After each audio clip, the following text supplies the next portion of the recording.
ಮೈಸೂರು ಮೂಡ ಹಗರಣದಲ್ಲಿ ಇದರಲ್ಲಿ ಕಾನೂನು ಸುಳಿಯಲ್ಲಿ ಸಿದ್ದರಾಮಯ್ಯನವರು ಸಿಕ್ಕಾಕೊಂಡಿದ್ದಾರೆ, ಟೆನ್ಷನ್ನಲ್ಲಿದ್ದಾರೆ. ಸಿದ್ದರಾಮಯ್ಯ ಅವರಿಗೆ ಇದೀಗ ಮತ್ತೆ ತಾತ್ಕಾಲಿಕ ರಿಲೀಫ್ ಸಿಕ್ಕಂತಾಗಿದೆ. ಮೂಡ ಹಗರಣದ ಬಗ್ಗೆ ರಾಜ್ಯಪಾಲರು ಕೊಟ್ಟಿರುವಂತಹ ಪ್ರಾಸಿಕ್ಯೂಷನ್ ಅನ್ನು ಪ್ರಶ್ನೆ ಮಾಡಿ ಸಿದ್ದರಾಮಯ್ಯನವರು ಸಲ್ಲಿಸಿದಂತಹ ಅರ್ಜಿಯ ವಿಚಾರಣೆಯನ್ನು ಹೈಕೋರ್ಟ್ ನಿನ್ನೆಯೂ ಕೂಡ ಮುಂದುವರೆಸಿತು. ವಾದ ಪ್ರತಿವಾದದ ಬಳಿಕ ಮುಂದಿನ ವಿಚಾರಣೆಯನ್ನು ಸೋಮವಾರ ನೆಕ್ಸ್ಟ್ ವೀಕು ಅಂದರೆ ಸೆಪ್ಟೆಂಬರ್ 9ನೇ ತಾರೀಕಿಗೆ ಮುಂದೂಡಿತು. ಈ ಮೂಲಕ ಸೆಪ್ಟೆಂಬರ್ 9ರವರೆಗೆ ಸಿಎಂಗೆ ಮಧ್ಯಂತರ ರಿಲೀಫ್ ಸಿಕ್ಕಂತಾಗಿದೆ.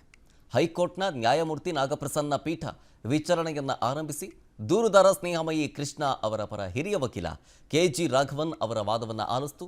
ಇವರ ವಾದದ ನಂತರ ಸರ್ಕಾರದ ಪರ ಎಜಿ ಶಶಿಕಿರಣ್ ಶೆಟ್ಟಿ ವಾದ ಮಾಡಬೇಕಿದ್ದು ಸೋಮವಾರದವರೆಗೆ ಕಾಲಾವಕಾಶವನ್ನು ಕೊಡಬೇಕಂತ ಮನವಿ ಮಾಡಿಕೊಂಡ್ರು. ಈ ಮನವಿಯನ್ನು ಪುರಸ್ಕರಿಸಿದ ನ್ಯಾಯಮೂರ್ತಿಗಳು ವಿಚಾರಣೆಯನ್ನು ಸೋಮವಾರಕ್ಕೆ ಶಿಫ್ಟ್ ಮಾಡಿದ್ರು.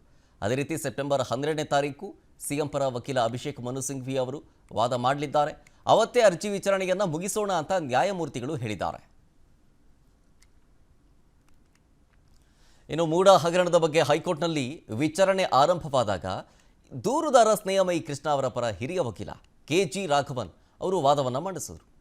ಸಿಎಂ ಸಿದ್ದರಾಮಯ್ಯ ನೇತೃತ್ವದಲ್ಲೇ 1998ರಿಂದ 2021ರವರೆಗೆ ಹಗರಣ ನಡೆದಿದೆ ಅಂತ ಪ್ರತಿಪಾದಿಸಿದರು.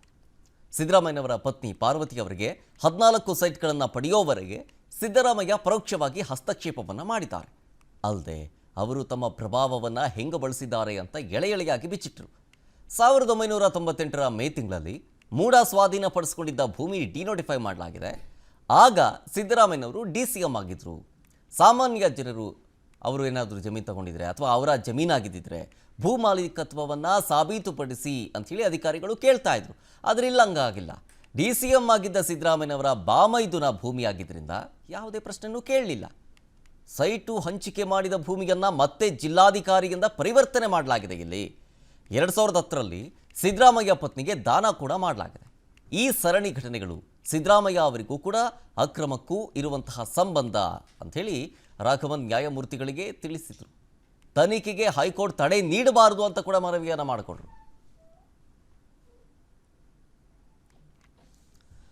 ಇನ್ನು ಈ ಮೂಡ ಹಗರಣದಲ್ಲಿ ತಾತ್ಕಾಲಿಕ ರಿಲೀಫ್ ಸಿಗ್ತಾ ಇದ್ದಂತೆ ಮುಖ್ಯಮಂತ್ರಿ ಸಿದ್ದರಾಮಯ್ಯನವರು ಫುಲ್ ರಿಲ್ಯಾಕ್ಸ್ ಆಗಿದ್ದಾರೆ. ಇವತ್ತು ಚಾಮುಂಡಿ ಬೆಟ್ಟಕ್ಕೆ ತೆರಳಿ ತಾಯಿ ಚಾಮುಂಡೇಶ್ವರಿಗೆ ವಿಶೇಷ ಪೂಜೆಯನ್ನು ಸಲ್ಲಿಸಿ ದೇವಿಯ ದರ್ಶನವನ್ನು ಪಡೆಯಲಿಕ್ಕಿದ್ದಾರೆ.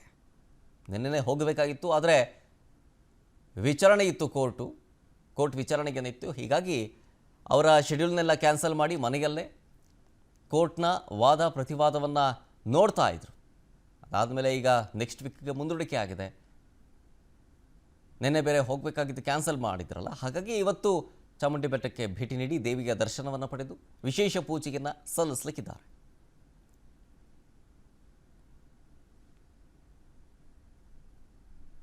ನಮ್ಮ ಪ್ರತಿನಿಧಿ ಮೈಸೂರು ಪ್ರತಿನಿಧಿ ರಂಗಸ್ವಾಮಿ ಎಂ ಮಾದಾಪುರ ಫೋನ್ ಸಂಪರ್ಕದಲ್ಲಿದ್ದಾರೆ. ರಂಗಸ್ವಾಮಿ, ನೆನ್ನೆ ಬರಬೇಕಾಗಿತ್ತು ಮೈಸೂರಿಗೆ, ಮೈಸೂರಿನ ಚಾಮುಂಡಿ ಬೆಟ್ಟಕ್ಕೆ ಭೇಟಿ ಕೊಡಬೇಕಾಗಿತ್ತು, ಕ್ಯಾನ್ಸಲ್ ಮಾಡಿಕೊಂಡ್ರು. ನಿನ್ನೆ ಕೋರ್ಟ್ನ ವಾದ ಪ್ರತಿವಾದ ಇದ್ದಿದ್ದರಿಂದಾಗಿ ಇವತ್ತು ಎಷ್ಟು ಗಂಟೆಗೆ ಬರ್ತಾರೆ?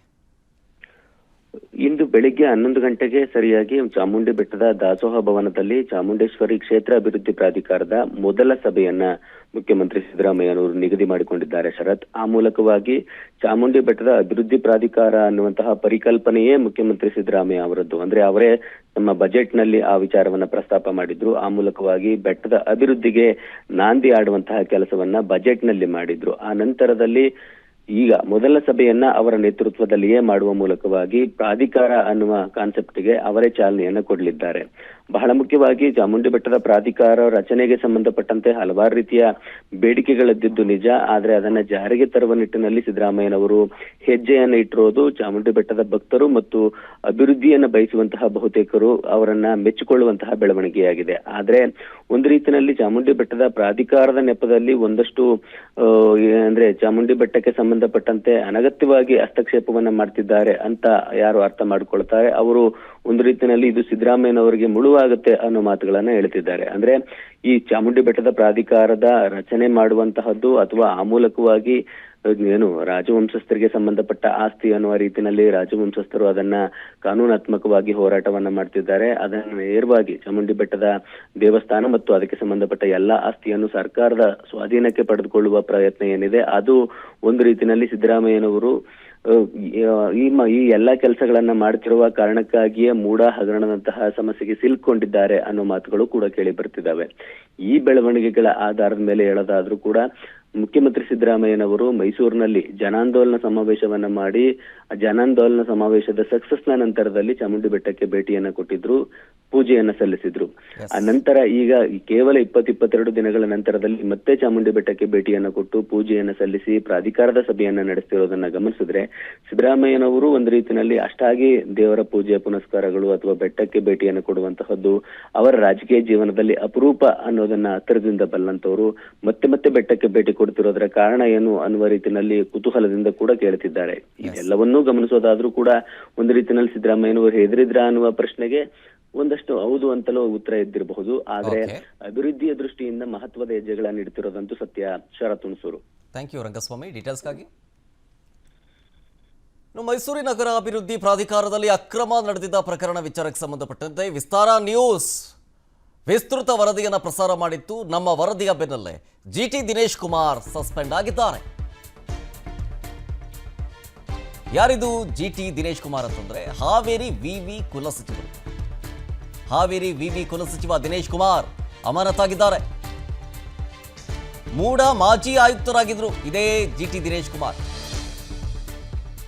ಈ ಮೂಡ ಹಗರಣದಲ್ಲಿ ಗಂಭೀರ ಆರೋಪ ಅವರ ಮೇಲೆ ಕೇಳಿ ಬಂದಿತ್ತು. ಈ ಹಿನ್ನೆಲೆಯಲ್ಲೇ ಸಸ್ಪೆಂಡ್ ಮಾಡಲಾಗಿದೆ. ಗವರ್ನರ್ ಆದೇಶದ ಮೇರೆಗೆ ಸರ್ಕಾರ ಸಸ್ಪೆಂಡ್ ಮಾಡಿದ್ದಾರೆ ಅವ್ರನ್ನ. ದಿನೇಶ್ ಕುಮಾರ್ ಅವರ ವಿರುದ್ಧ ಕೇಳಿ ಬಂದಂತಹ ಆರೋಪದ ಬಗ್ಗೆ ವರದಿಯನ್ನ ವಿಸ್ತಾರ ನ್ಯೂಸ್ ಪ್ರಸಾರ ಮಾಡಿತ್ತು.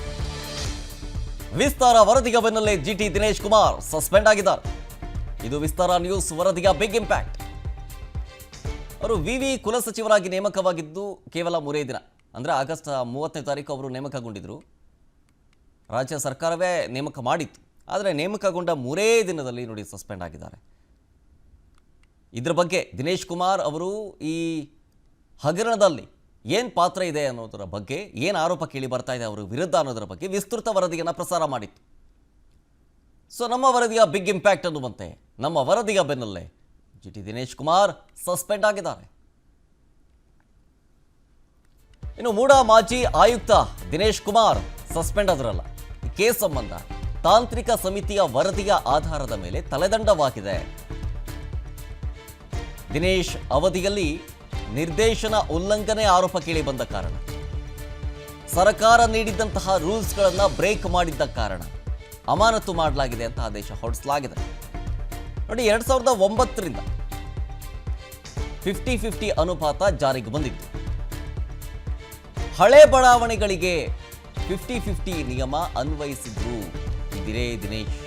ಅಂದ್ರೆ ಯಾವುದು 50-50 ಅನುಪಾತದ ನಿಯಮದ ಒಳಗಡೆ ಅಥವಾ ವ್ಯಾಪ್ತಿಯಲ್ಲಿ ಬರೋದಿಲ್ವೋ ಅದನ್ನು ಕೂಡ ಸೇರಿಸಿದ್ರು ಅನ್ನೋ ಆರೋಪ.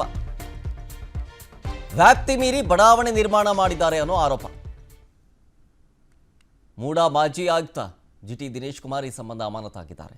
ತಾಂತ್ರಿಕ ಸಮಿತಿಯ ವರದಿ ಸಿದ್ದರಾಮಯ್ಯನವರ ಕೇಸ್ಗೆ ಹೊಸ ತಿರುವು ಕೊಡುವಂತಹ ಸಾಧ್ಯತೆ ದಟ್ಟವಾಗಿ ಕಾಣಿಸ್ತಾ ಇದೆ. ಆ ಮೂಲಕ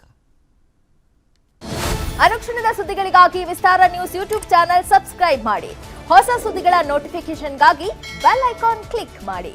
ಲೇಟೆಸ್ಟ್ ಅಪ್ಡೇಟ್ಸ್ಗಾಗಿ www.vistaranews.com ವೆಬ್ಸೈಟ್ಗೆ ವಿಸಿಟ್ ಮಾಡಿ.